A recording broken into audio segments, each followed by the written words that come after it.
dream was not a mere hallucination, it was a summons. The Force, in its inscrutable wisdom, had guided him to this desolate world, not as a harbinger of doom, but as a beacon of truth. He needed answers. He needed to know if the echoes in his mind held the substance of reality, if the child he had spared was truly his own. The journey was a clandestine operation, a maneuver orchestrated in the shadows of the Empire's vast machinery.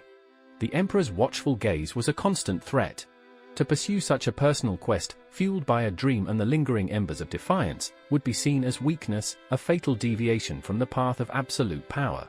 He moved with the precision of a phantom, ensuring his mission remained veiled in secrecy.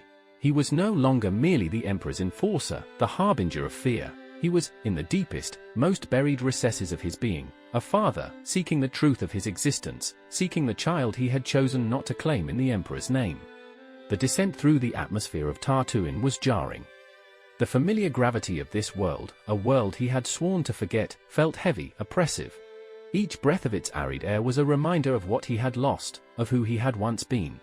The Force here felt different, raw, unrefined, untamed. But beneath the surface chaos, there was a resonance, a familiar echo, the same one that had haunted his dreams, the same one he had felt in his son's defiance.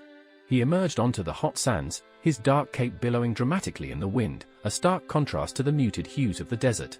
The twin suns cast long, distorted shadows, elongating his imposing silhouette, transforming him into a monolithic figure against the vast, empty landscape.